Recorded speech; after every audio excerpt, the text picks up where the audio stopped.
Yo, yo, yo! Welcome back, as always, your boy, Steven Moostairs. And this is exactly why I'll never be on your. Please subscribe to my YouTube channel. Please comment. Please keep your alerts on. Oh, please like everything. Like, fuck that shit, man. I got a 3-month-old. I got a 7-year-old. I got a 10-year-old. We've been living life, man.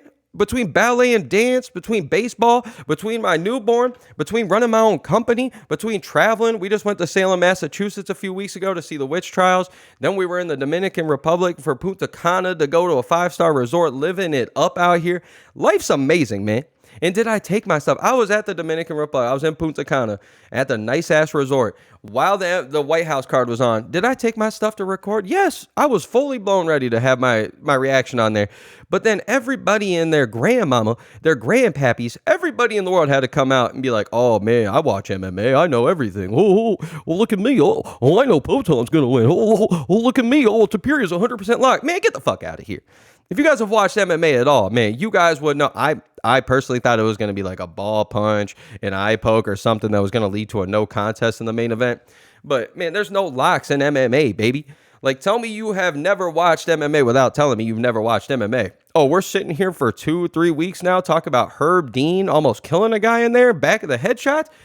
Are you joking me? Herb Dean's been doing this for 20 years. He really wants to be the first one to get a body in there. Like, I'm telling you, man, like, get in line. But all with that being said, it is fun to kind of be back here. I've been busy with the baby. I'm sorry with everything I've been doing. Oops. And what if I missed an MMA? Nothing. I think my last video was Sean Strickland and Hamzat. I had all my things in there. Cool. What have we missed since then? 4 or 5 freaking Apex shows? Like, I'm sorry, yesterday for Father's Day, you guys don't know how bad I wanted to come on here and talk about Manel Cape and Kyoji Horiguchi. Like, fuck no, I'm joking, man. You think I want to talk about a freaking Apex card? Get the fuck out of here. How do we go from a White House card? Then, right back to the Apex. Yeah, Dana, we spent too much money for the White House card. Our profit's not going to be 400 billion this year. It's only going to be 395 billion. And yeah, we need to go back to the Apex card. Like, get the fuck out of here. Travel. I want to see these guys in front of crowds. Like, what are we doing? But with all this being said, man, the White House card, I'll talk about it 2 weeks late. I don't give a fuck. My super late reaction to it, don't care. All in all, phenomenal, man. I couldn't tell you truly the last time I was that excited for an event. Like, I didn't really have a favorite on the card. I was rooting for Sean O'Malley, but outside of that, I mean, I had a little bit of love for Justin Gaethje, White House card, America. Why not have the USA guy go out there and shock the world?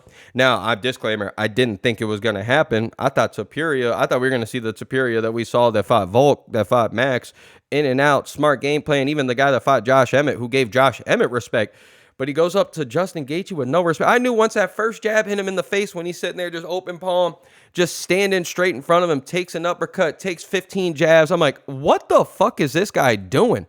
Now, for me as a viewer, loved it because it was cool. We got to get to see Justin Gaethje shock the world and go out there and put on a phenomenal performance. But I think we can all agree Superior went out there with absolutely no game plan other than sleeping this dude in 20 seconds, which who the fuck thinks they're going to sleep Justin Gaethje in 20 seconds? Like, you're fucking crazy, man. The first round, first 3 rounds? Like, no. You might not even get him out of there till the 5th round if we're talking a knockout. Sure, maybe submission. Habib did his thing. Charles doing their thing. Whatever you may think of. But come on, man. It's Justin Gaethje. Who's going to go out there and take him out in the first round? No one. Francis Ngannou? Sure. But come on, man. And then Poton, that was the only one I was a little like on the fence about. I thought he was jumping up a little too quickly. Cyril Gane's a dog.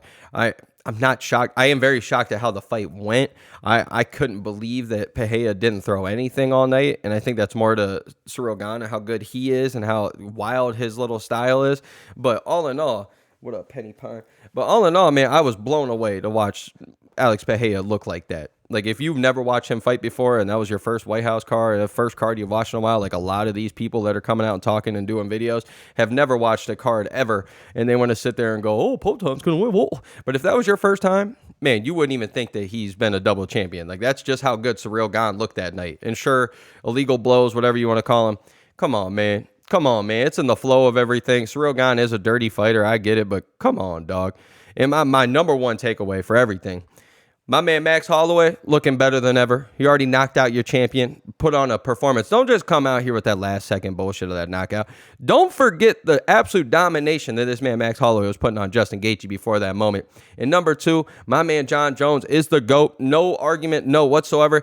And even then, hot take of the year, Alex Pereira did not deserve that title fight, man. He did not deserve to be a 3-belt champion, the first 3-division champion. No, hell no. Get the fuck out of here, man.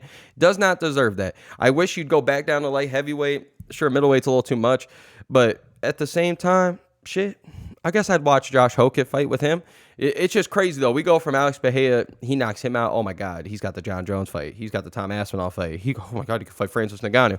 Except now he's just known as the guy that got absolutely destroyed by Ciryl Gane. And, I mean, come on, man. If Josh Hokett goes out there and destroys the man, we're going to go from him becoming GOAT to, oh, yeah, he had one of the greatest runs of all time. One of the greatest 3-year, 4-year runs of all time. But outside of that, man, what more could you expect out of the White House card? I kind of liked how they kind of brought the whole thing, like the Mexican spirit thing back, but with America this time, doing the little, preview packages and stuff. I was about it. I thought it was kind of cool. America was going through my veins. I was yelling USA the whole night. Like, nothing more American than watching the White House card with a beer and a hot dog in your hand, baby. Like, that's what we were doing out in the Dominican Republic watching that. But all in all, man, what can you ask for? Seven finishes, 7 fights, 7 knockouts. Like, that's all you could ask for.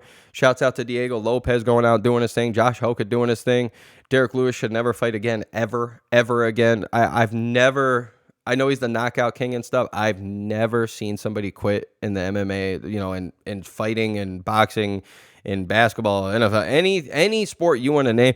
I've never seen a bigger quitter than Derek Lewis. It's just facts. His last 5-6 fights, he gets touched one time. You realize he can't touch the guy.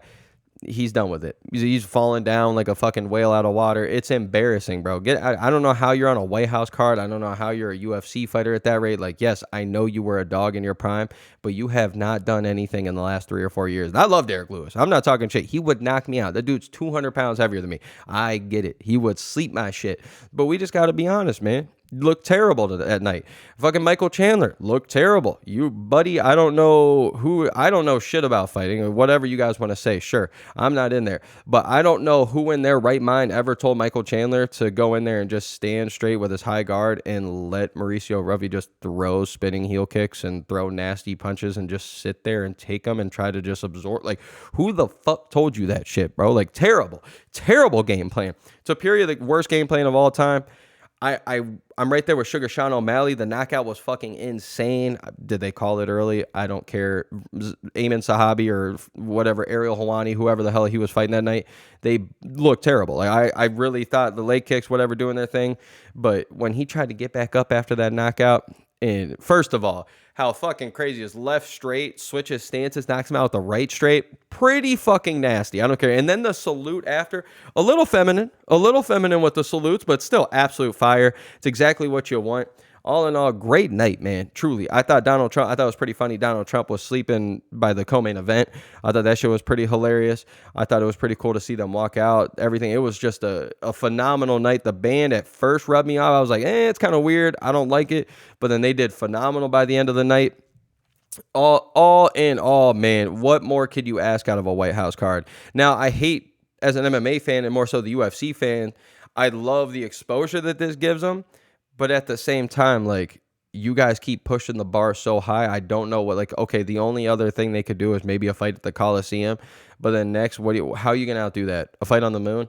You know what I'm saying? Like, I don't even think a fight on a huge, like, USS Caliber or whatever hell, huge, like, military boat or whatever, the fucking ship or whatever. I don't think you could even make that as cool like the college basketball players have done and stuff. I don't know how you're going to outdo it. You're going to have to go to the moon. You're going to have to go to Mars. You have to somehow do it under the water. Like, I don't know what's next for the UFC. I don't think they're even going to try to do these again, but I don't know. It's awesome, but at the same time, it is kind of depressing that the UFC is strictly just becoming money hungry. And I mean, they've been money hungry, but it has nothing to do about who's the best, who should be fighting, who's the most dominant. It's about who's going to get the most views. And I wish we'd have just done this years ago when GSP and Anderson Silva were supposed to fight. This is exactly what they would be doing right now. I mean, Justin Gaethje as your champion just doesn't, like, his performance against Topuria, he deserves it. But it's just weird now because now that he wins, if Conor somehow knocks out Max Holloway next week or 2 weeks or whatever it is, that's probably your title fight, dude. Conor McGregor, who hasn't fought in 7 years, is going to come back, and if he wins one against Max, he's probably going to fight Justin Gaethje. I don't even think if Max knocks out Conor, I don't even think Max gets the title fight when he probably deserves it. Goes out there and takes DP out, goes out to Justin Gaethje. Sure, he lost to Charles in the most boring, baddest motherfucker fight of all time, but man, it's just a shit show anymore. And we only get one good fight a year now? Like, I'm sorry, man, but like, my friends used to come up to me probably 3 or 4 or 5 times a year talking about, oh, this fight's huge, this fight's huge. Oh, I can't wait for this fight. And now it's literally this Fear, I think was the last one that was like massively huge that people cared about. And then the amount of people coming out of the woodwork, people I haven't talked to in years coming out, oh man, what do you think about this White House card? What do you think about this White House card? So it's just, I don't know, man. It's like, I love it that the fighters get to experience this, especially after all the Apex cards, but it's just tough, man. It really is just a weird time in MMA where it's cool, but it's really become a spectacle. It has nothing to do about how good you are or how you're winning fight. It's literally, do you guys sell tickets? Do you guys actually have people that root for you? Like, I don't know, man. I'm sure that's how it's supposed to go, especially as a business. If you're trying to make the most money possible, I get it. But it does just leave a sour taste in your mouth. Like Arman Sarukian, for example. He's going to get jumped by Conor McGregor if Conor McGregor wins. Arman Sarukian's on what win streak again? I'm sure he lost to Charles in that weird fight, but I thought, or actually, shit, he beat Charles. What the fuck am I talking about? I thought Charles won, but fucking they gave it to Arman. But regardless, Arman's a 10-fight win streak, something crazy right now. He deserves it. He really does deserve it. There's nobody else right now in the world that deserves it unless Islam comes back down. But even then, he's not going to get it probably, man. He's out here doing the RAF shit. He's out here wrestling every weekend. He's not going to get the title fight. I can promise y'all that. So it's just weird, man. I love what I saw over the weekend. It did make me feel really good about everything, but it's just a crazy slap in the face when you got to go right back to the Apex card. So all in all, it's your boy Steven Moose Darius. Y'all let me know what y'all think. I'll be back on here for a couple more videos this week. So trying to get back into the swing of things. But again, man, please subscribe to my YouTube channel, comment, like, and hopefully I'll see you. No, fuck that shit, man. Go live your life, dog. I'm good over here. I don't make money off this shit. So if you guys want to watch me, cool. If not, I don't give a fuck. So have a good one. All in all, it's your boy. Let's get it, baby.